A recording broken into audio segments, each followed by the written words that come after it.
ሰላም ጤና ይስጥልኝ። ውድና የተከበራችሁ የቻናል ቤተሰቦች ሰላማችሁ ብዝት ይባልልኝ። እንዴት ናችሁ? ደህና ናችሁ ወይ? ከኔ ጋር እግዚአብሔር ይመስገን ሁሉ መልካም ነው። እንግዲህ በአዲስ ቪዲዮ ተከስቻለሁ።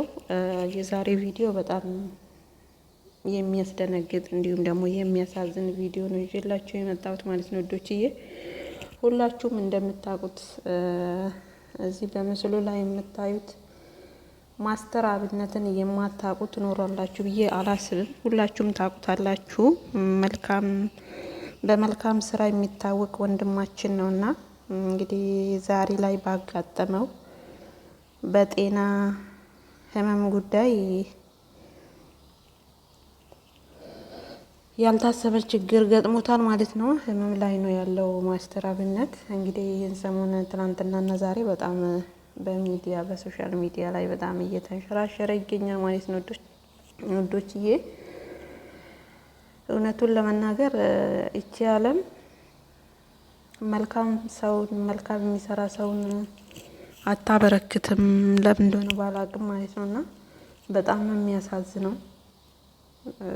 ማለት እንደሱ አይነት ሰው እኔ በህይወቴ አይቼ አላቅም ባጭሩ ማለት ነውና እኔ እንደዚህ አይነት ደግ ሰው፣ ለሰው የሚያስብ፣ ለሰው የሚጨነቅ፣ የእናቶችን እንባ ያበሰ፣ የአባቶችን እንባ ያበሰ፣ ከህፃናት እስከ አዋቂ ሳይንቅ ዝቅ ብሎ ከነሱ የሚሸከሙትን እየተሸከመ ሸክማቸውን እያቀለለላቸው ረሃባቸውን እንደ ራሱ ረሃብ አድርጎ የሚሰማው ችግር የነሱ ችግር እንደ ራሱ ችግር አድርጎ የሚያየው መልካም የሆነ ወንድማችን ነውና፣ ነገር ግን ያው ታውቃላችሁ ብዬ አስባለሁ። እንግዲህ በሶሻል ሚዲያ ላይ ነው ደብቆ ዛሬ ላይ እየተናገረው ማለት ነው። ምክንያቱም ከታመመ እንግዲህ ያው ሰንበትበት ብሏል። ኦልሬዲ ወደ አመት አካባቢ ሊሆነው ነው ብሏል በአንድ ወቱ እንደተናገረው ማለት ነው እሱ ራሱ። ነገር ግን ሰውን ማስቸገር፣ ሰውን ማስጨነቅ አልፈልግም። እግዚአብሔርን ያውቃል። እኔ ወደ እግዚአብሔር ጸሎት እያደረግኩ ነው እንጂ ቆሜ ሲሄድ ሁሉም ሰው ጤነኛ ነው የሚመስለው። እኔ ግን የውስጤን እኔና ፈጣሪንን የምናውቀው ብሎ እንግዲህ በጣም ስቅቅ በሚል ሁኔታና በጣም አሳዛኝ በሆነ ታሪክ ነው እንግዲህ ኢንተርቪው ላይ የተናገረው ማለት ነው። ከዛ ከኢንተርቪው ላይ እንግዲህ ተቆራርጦ ወደ ሶሻል ሚዲያ ወደ ቲክቶክ ገጽ መጥቶ ቲክቶክ ላይ እየተዘዋወረ ከዛ እሱ ራሱ በአንደበቱ በራሱ በቲክቶኩ ፔጅ ወጥቶ ተናግሯል ማለት ነው። እኔ ይሄንን ነገር የተናገርኩት እናንተ እንድትጨነቁ ወይም ደግሞ ሌላ ነገር እንድትፈጥሩ ሳይሆን በቃ ጸልዩልኝ፣ የእናንተ እገዛ እኔ ጸሎት ብቻ ነው፣ ጸሎት አድርጉልኝ። እንግዲህ በቅርቡ ወደ ውጭ ሀገር ሄጄ ሕክምና አደርጋለሁ ነው ያለው። ያው ህመሙም እንግዲህ ምን እንደሆነ ተናግሯል። ከዚህ በፊት ሁላችንም እንደምናውቀው የዛሬ አመት ወይ ደግሞ የዛሬ 9 ወር 10 ወር አካባቢ ላይ ኦልሬዲ አመት በሉት ጎፋ ላይ የሆነውን አይታችኋል። የተፈጥሮ የመሬት መንቀጥቀጥ በተፈጠረበት ሰዓት የጎፋ ህዝብ እንግዲህ በጣም ብዙ ህዝብ ተጎድቷል። ህይወቱም ያለፈ አለ። እዛ ጋር እንግዲህ አሉ ከተባሉ ከኢትዮጵያውያን ህዝብ ወይም ደግሞ ሶሻል ሚዲያም ሆነ የሚጠቀሙትም ሆኖ የማይጠቀሙት አሉ ከተባሉ ሰው እሱ ነው በመጀመሪያ ደረጃ እዛ ቦታ ላይ ተገኝቶ ነገሮችን ያየ ወይም ደግሞ ነገሮችን ከነሱ ጋር የሆነውን አደጋ ከነሱ ጋር ያየው እሱ ነው ማለት ነው። እንዳያችሁት እንግዲህ እዚህ ጋር እንደምታዩት ድንጋይ እየተሸከመ መሬቱን እየቆፈሩ ያኔ ነው እንግዲህ አደጋው የደረሰበትና አንዳንዴ መልካም ስራዎችም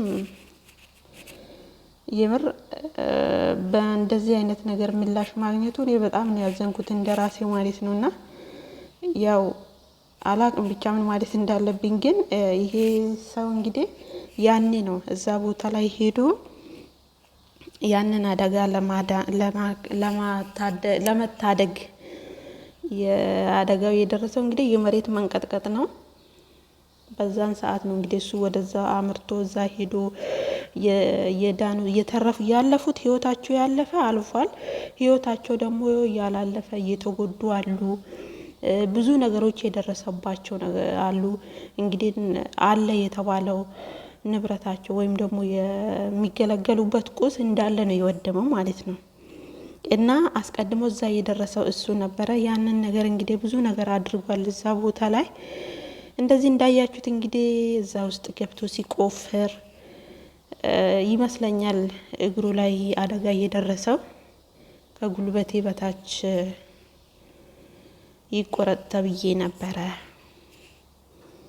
ነገር ግን ደህና ነኝ ብዬ ነው እግሬን በልብሴ ሸፍኜ ስንቀሳቀስ የነበረው። ከመኪና ወርጄ እኔ ስራመድ ለህዝቡ ጤነኛ መስላለሁ። እኔ ግን ረጅም መንገድ እንኳን ሲሄድ ተንበርክኬ ነው የሚሄደው ብሏል። እንግዲህ ያስባችሁታል መኪና ውስጥ ሰው ቁጭ ብሎ መሄድ አቅቶት ተንበርክኮ መሄድ ማለት ምን ያህል ለሰው ልጅ መስዋዕት እንደሆነ ከአንድ በቱ ሰምተናል፣ እውነቱን ለመናገር ማለት ነውና ያልሰማችሁ ደግሞ ኢንተርቪው ላይ ሄዳችሁ መስማት ትችላላችሁ። እዚህ ጋር ቪዲዮን ባስገባ ሊቀጣኝ ስለሚችል ማለት ነውና ቁጭ ብዬ ረጅም መንገድ መሄድ አልችልም፣ ብዙ መንገድ ተራምጄ መሄድ አልችልም ብሏል። እንግዲህ መኪና ውስጥ ራሱ ቁጭ ማለትም አልችልም፣ ተንበርክኬ ነው ቁጭ ምለው እንትን ምራመደው ምጓዘው ብሏል። ሰውን ማግዘው በእንደዚህ አይነት ሁኔታ ነው ብሎ ሲናገር እውነቱን ለመናገር በጣም ነው የሚያሳዝነው።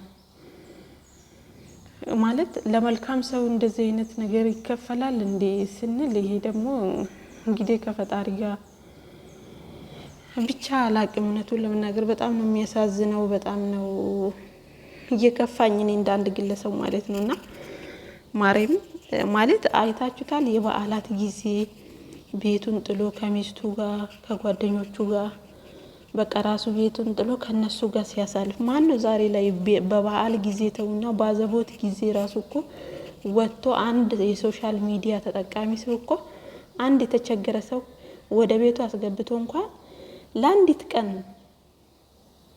በዓል ወይም ደግሞ ለአንዲት ቀን ደስታ አብሮ የሚያሳልፍ ሰው እኮ የለም።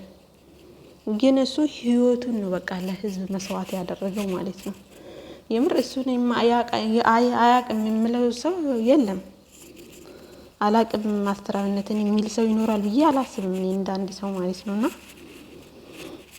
ብቻ ለምን እንደዚህ እንደከፋበት ባላቅም እንግዲህ ከ2 ወር በኋላ ወደ ውጭ ሀገር ሄጄ ሕክምናዬን ማስከድ ይሆናል። በዛ መሀል ግን ሄጄ እዩት ብቻ እዚህ ጋር የደግነቱ ጥግ ማለት ነው። ማርያምን የደግነቱ ጥግ አንዳንድ እኛ ብንሆን አሁን ታምናል እንደዚህ ቦታ ሄዳችሁ ታከሙ ብንባል በተለይ ደግሞ እንደዚህ አይነት ሰው ሆነ ሮጠን ነው የምንሄደው። እሱ ግን ምን አለ እንደዚህ አይነት ይሄ ሁላ ህዝብ የሚከተለኝን ይሄንን ሁላ ህዝብ ሄጄ እዛ ብሞትስ የሆነ ነገር ቢሆንስ እና መጀመሪያ እየታመምኩም እዚህ ያለውን ነገር የጀመርኳቸውን ውጥኖች መጨረስ ፈልጋለሁ። እነሱም ቦታ አስይዤ ከዛ በኋላ ነው ወደ ህክምና የሚሄደው። ምክንያቱም ምንድነው ሲባል ላልመለስ ይችላል ሲል እንግዲህ ምን ያህል አንጀት እንደሚያሰበስብ እዩት። ማርያምን እኔ በጣም ያዘንኩት እንደራሴ ማለት ነው። ለምንድነው መልካም ሰው የማይበረክተው? ይህ ሰው ማለት ስንት የህዝብን እንባ እኮ ነው ያበሰው። ማን ያልተደሰተበት አለ በሱ? እኔ እንጃ። በሱና በቢኒያም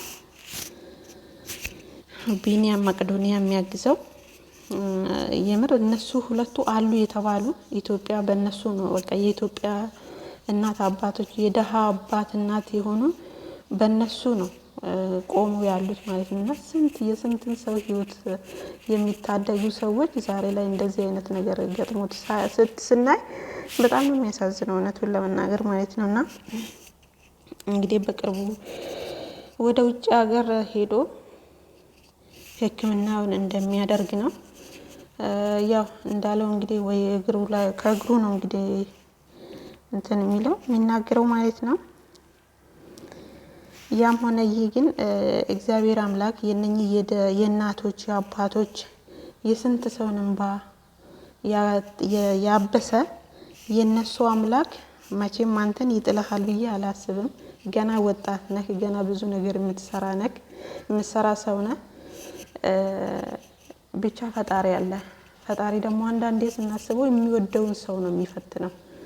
የምር እኛ አሁን ፈተና ሲደርስብን የሆነ ነገር ስንሆን እናማርራለን እንጂ ማለት ነው። መድኃኒዓለም የሚፈትነው ሰው የሚወደው ነው። በቃ